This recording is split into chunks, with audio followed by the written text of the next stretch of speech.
হাই বন্ধুসকল, কি খবৰ আপোনালোকৰ? ভাল না? মই কিন্তু বহুত মস্ত ভালে আছোঁ। আপোনালোকে ভালে আছে না? আৰু মই গুৱাহাটীত আহি আজি ক'ত আহিলোঁ জানা না? আমাৰ মামীহঁতৰ ঘৰত ইয়াতে গুৱাহাটীত থাকে, সিহঁতৰ ঘৰত আহিলোঁ। আহি এই কামৰ কথা আপোনালোকক কৈছিলোঁ, মই কাম এটা চাওঁ এতিয়া এই পিছত দেখা পাইছি না, এইটো আমাৰ মামাৰ ল'ৰা।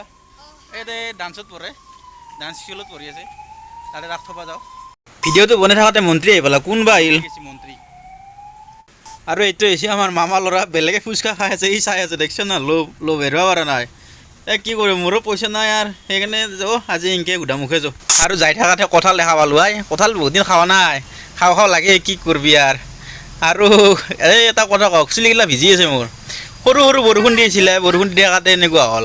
আৰু গধূলা আহিলোঁ, গধূলাই আমাৰ খুৰীৰ দোকান আছিল এখন, তাতে চাহ পানী খাব আহিলোঁ। অলপ খুৱালা খাই চাবচোন খুৰীৰ দোকানত, যদি কেতিয়াবা আপোনালোকে গুৱাহাটী আহে। বঢ়িয়া চাব না, কি কৈছে। আৰু বন্ধুসকল, আপোনালোকে মোৰ ভিডিঅ'গিলা চাইছে, মোৰ বহুত ভাল লাগছে। ভিডিঅ'গিলা চাই আপোনালোকে চেনেলটো ছাবস্ক্ৰাইব কৰিব আৰু লাইক শ্বেয়াৰ